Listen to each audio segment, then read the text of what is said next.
Thanks, Luke, and thanks for inviting us here. This is a bit of a change of focus, this session. This session, we're really dealing with the processes of program accreditation, mainly in the professions at the moment. There are many ways in which universities and higher education providers partner with industry, and one of them is professional accreditation. I'm here just to give you a bit of a background perspective. I've been in the sector now for 40-odd years, and I've been both a dean and received professional accreditation from the pointy end, and I've also been on an accreditation councils and delivered it in a pointy fashion. I had the interesting job a couple of years ago of being the main author on a report that was commissioned for the Higher Education Standards Panel, which was called Professional Accreditation Mapping the Territory. And it was quite a job to map the territory. There were some rumblings at the time, which we don't have time to go into the history of, but anyway, those of you who've been involved with accreditation probably know it. There was a rumbling at the time that universities particularly were under considerable burden because of the direct and indirect costs to institutions of professional accreditation. And the process was getting bigger and bigger and bigger, and people were beginning to worry. So they asked the group that I work with to have a look at that and try to map the territory and lay it out.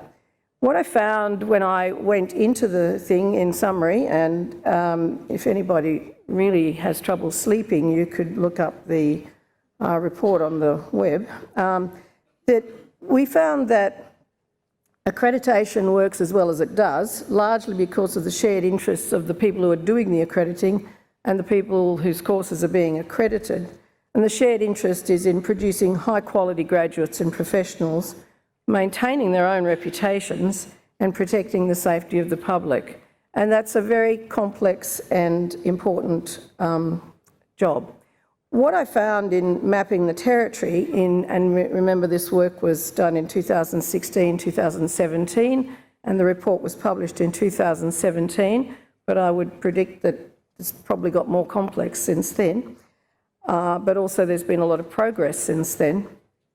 Essentially, the state of play with professional accreditation back in the 2016-17 was that we had about 100 different agencies that were undertaking formal accreditation of university programs on behalf of the professions. These were largely unregulated bodies that were accountable and principally to the professions and also paid for principally by the membership fees of their professionals. There was no nationally endorsed code of practice or coordination or oversight of accreditation practices. Even I find that hard to believe, but that's actually how it was. In many cases, there was no avenue for appeal of the decisions. An accrediting body could come in, theoretically, and some of them did, and say, no, not going to accredit that course, and there was nowhere that the university could go from there, even if they'd already been running the course. And really at the time too, because TEXA was a pretty new body back then, many of the accrediting people, universities were very well aware of TEXA and what its role was, what it was doing, but many of the bodies that were doing the professional accreditation were really unaware of what TEXA was doing. So I found, when I was on one accrediting body, that they felt that they had to go in and check out that the university had enough books in the library, that they had processes in place to look after students, and a whole lot of things that are covered by the Higher Education Standards Framework and that are covered by TEXA in its registration and accreditation of non-self-accrediting bodies. But a lot of the stuff that TEXA was set up to actually deal with on a national basis, some of the professional accrediting bodies were still trying to do because they didn't really know that TEXA had actually started to do that. There are approximately, of those 100 or more or less at the moment, I'm not sure how many, approximately 20 of those fell under the National Registration and Accreditation Scheme for Health Professions. And as a former Dean of Health Sciences, there were many very large universities with large health sciences faculties that were having to deal with 8 or 10 different accrediting bodies in any given period of time. But only 20 of those 100 bodies were covered under the National Registration and Accreditation Scheme for Health Professions, and only at the time a relatively small number were associated with Professions Australia, which is now called Council of Professions, I think, who were also aware of this problem, trying to do something about it. So what that meant was that the majority, more than half of the professional accrediting bodies, had no umbrella organisation guiding them and helping them. Now, this didn't matter so much for the large, well-established professions. The engineers have been doing it since Adam was a boy and were doing a pretty fantastic job. Medicine, nursing, dentistry, whatnot, were all doing quite well. And they were pretty advanced in their philosophies and their methods, and they did know about TEXA. But there were a lot of smaller and newer professions just coming online, professions that hadn't even been invented 10 or 15 years ago, that didn't have a really critical mass or a large peer group connection to help them understand the total regulatory framework that universities were under. It's also complicated a little by the fact that there are still a few professions that have registration at the state or territory jurisdiction basis. While they give a nod to national standards, you still have to deal with different states. And at its worst, the burden of duplication and repetition, sometimes of very idiosyncratic information that people wanted in different formats, at different times, over different periods, was incredibly resource inefficient and incredibly resource intensive. Good news is a lot of progress has been made, and this was one of those reports. You know, you often write a report and, 20 years later somebody rings you up and says, whatever happened to that? Well, this was not one of those reports. It was really good. It was gratifying that basically some things happened after this. And that's what Narelle and Mark are here to describe today. Narelle from a long-established profession and Mark from one of the new ones. Essentially, Universities Australia and Professions Australia had recognised this was a problem back before we did the report, and they collaborated in some principles for accreditation back in 2016. At the same time, the National Registration and Accreditation Scheme for the Health Professions had commissioned a review by Michael Woods to have a look at trying to get the approach of those 20-some health professions a bit more common than it had been in the past, and they're currently working on that now. But HESP, the Higher Education Standards Panel, in response to the report, did recommend to the Minister some things that might be considered, one of which is a code of conduct, and we don't mention that at the moment. Others are working on that. But also that TEXA would work with accrediting bodies to support best practice, quality assurance and regulation, and to try to delineate the areas of responsibility and avoid duplication. To date, TEXA has signed memorandums of understanding with over 30 of the professional accreditation bodies. They've held a forum back at the end of 2018 to begin working effectively together to try to figure out how to streamline the process. One of the things that was evident to anybody, was evident to me when I looked at it, and I think it was evident to the attendees at that forum, you're never going to get a one-size-fits-all. There's never going to be something that says, right, cookie cutter, here's what you do for accreditation. So that's not really likely to be on the horizon. But what there are possibilities for on the horizon is the ability to map the industry and validate the industry standards against the higher education standards, and to try to do a bilateral leveraging of expertise across both the industry side and the TEXA side. And they are working very hard on that, and I promise you it's hard. It's not going to be easy. And there are a lot of models of joint accreditation and streamlining being developed through collaboration between TEXA and the industry bodies. So it's likely to be an interesting road for those who are embarked on it, which fortunately doesn't really include me, which is great. And there are some multiple ways in which that will be addressed over the coming time. It's a really big area, and it's a really important area because professional accreditation really is what keeps us, members of the public, safe from the potential predations of professionals. And I'm a doctor, a retired doctor, so I know all about that. So it's a really important area, and it's fantastic that TEXA has been able to take this up. And basically Narelle has been working with TEXA on behalf of the Dental Council, and as I said, many of the big bodies are really deeply into this, up to their ears. And Mark is going to follow Narelle with a description of what he's been doing at the other end. So I'll thank you and I'll sit down.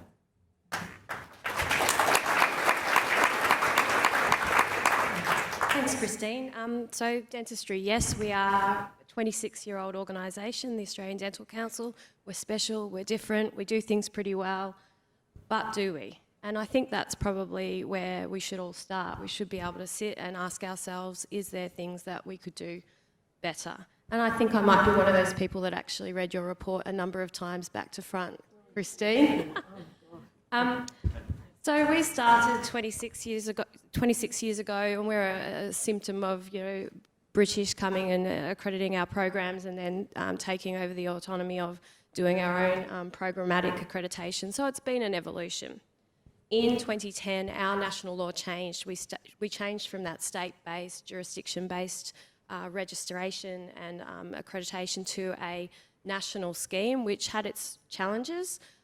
The Australian Dental Council used to do quite a lot, and then we were restricted to accreditation of programs and assessments of overseas qualified practitioners, and we formed a new relationship with a new regulator in the Dental Board of Australia under the auspices of the Australian Health Practitioner Regulation Agency that provides the sort of secretariat and oversight as the statutory body. Right around that time, in 2012, that's when the TEXA Act came in. So we've got a new regulation scheme in terms of the national system, and then we've also got TEXA, and we're navigating the relationship under the new scheme as well as the relationship with the higher education regulation. And I think it's fair to say that was a bedding down period that may only have just sort of manifested, given that we've all gone through a cycle of full accreditation from TEXA's point of view over 7 years, and our scheme through 5 years and then another 5 years. All of the existing legacy documents, like the accreditation standards, like professional competencies, were actually grandfathered into our scheme. So in 2014, the Australian Dental Council embarked on a review of the accreditation standard, and that's something that is required under our legislation. We actually consolidated 20 standards across the 5 sets of standards that we had for the different divisions of dentistry, and just Dentistry 101, because I didn't know before I got there 3 years ago. It's dental, oral health therapy, prosthetists, hygienists, therapists, and 13 recognised specialties of dentistry. We had different accreditation standards for all of those professions, and we consolidated them into one with 5 domains. And they apply across all the dental divisions and across provider type as well. So we're a little agnostic around whether you sit in the university or whether you're in the vet sector and delivering a dental hygiene program. It does matter though when we think about our role, and the dental programs, the dental qualifying programs tend to be in what TEXA calls the self-accrediting provider category. And we heard from Anthony yesterday and a couple of the other speakers that that's a risk-based assessment, very established now. Providers are given a confidential report around their risk rating. It's a very open conversation, but confidential to the provider and TEXA. What that means for professional accreditation, particularly in that self-accrediting category, is that a professional accreditation authority like the Australian Dental Council has no visibility over what exactly TEXA has seen and what their assessment of that provider is, except for, you're in the green quadrant or you're in the red quadrant. And we were the first professional accreditation authority to have an MOU with TEXA. And when we signed the next MOU earlier this year, I said to TEXA, before I sign this, I really want the rubber to hit the road here. What exactly do you see and what exactly do we see, particularly in that a little bit opaque area? Because I think the non-self-accrediting providers is easy picking. Maybe TEXA could recognise what we do because we tend to use the same panels and experts. So really that led to a culmination of a workshop that was held in November. Really great participation from education providers and from TEXA representatives, experts from both sides. Checked the egos at the door, got real navel-gazing focus on exactly what we do, why we do it, and how we do it. And so I'm just going to share with you very quickly, I guess, the 5 lessons learnt from the workshop. And I'm going to start with what Christine said, and to say at the outset, I have no answers. I think I've got more questions than answers right now. But the first lesson was the clarity of role is really needed, and it's not necessarily just between TEXA and professional accreditation authorities like the ADC. It's actually for providers as well, because what was really clear in that conversation is that providers were a little unsure around what exactly we were asking for in comparison to what TEXA is asking for. On face value, our standards do look like they are duplicative because of the headings, but when you actually get down to it, I'm not really that interested in the finances of the organisation unless it's got a very direct impact on the program. So we don't look at balance sheets, we certainly don't check the library, but we will make sure that the students have the resources that make them a safe and competent graduate on when they're provided that testament at the end. So that, I guess, started to think about the language and the messaging and the expectation setting. We use a lot of wordings like education provider in our standards. Perhaps we should be saying program, not the provider. The provider delivers the program. So just some subtle expectations, language amendments. My second point was about not all is what it seems. It's how the standards are applied in practice. And probably one of the key outcomes from that was how we train our respective assessors or site evaluation team or whatever your terminology is really important. So knowing how to ask a governance question that relates to the program as opposed to governance question around the student and financial viability, which is how TEXA talks about provider accreditation, is really, really important. And so I think that there was some lessons learnt there around strengthening the way that we promote the focus of our accreditation. And then the third point was about we're both sitting on riches. So TEXA has a lot of data and we have a lot of data. And the MOU that we have, and this is MOU 2.0 from my perspective, how do we actually share that data and inform each other of the potential indicators of risk, particularly in that self-accrediting provider category, where we've got some postgraduate programs that may only be 2 years in that 7-year self-accrediting provider cycle. So how do we assure public safety of those graduates from the dental programs? And we may get data within our monitoring role around those programs that might be of interest to TEXA. And I think I've said that we're both sitting on riches, but I think the providers are also sitting on riches. And I've just done a program recently across the 14 regulated health professions around Aboriginal and Torres Strait Islander students, and how all providers are providing support to Indigenous students and assisting for throughput, but also how programs are producing culturally safe graduates.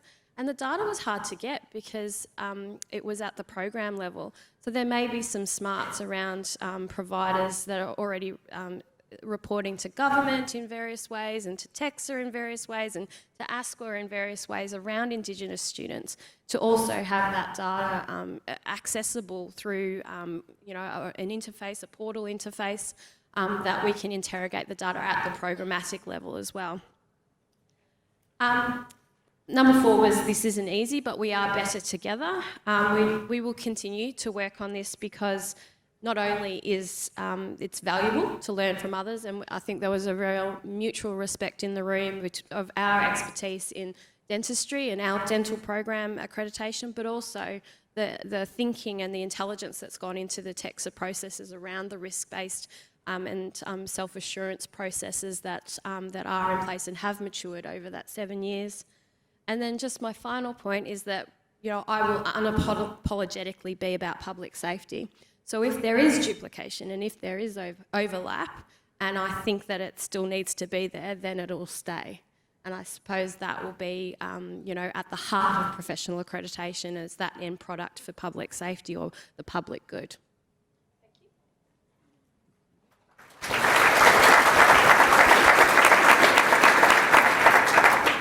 Morning, everyone. As Christine said at the start, I'm here to tell a little bit of a different story to Narelle in terms of the organisation that I spend some of my time with. And that organisation currently is called the Financial Advisor Standards and Ethics Authority, which is a government-owned corporate regulator. And it's only been 26 years. FSIA, as I call it, it's only been in place since 1st of July 2017. So relatively new regulator, and I'll tell you a little bit of a story of how it's come to be. But let me start by asking you a question. Given everything you've seen in the last 12, 18 months in the media, put up your hand if you think financial planning, financial advice, or even more broadly, financial services is indeed a profession?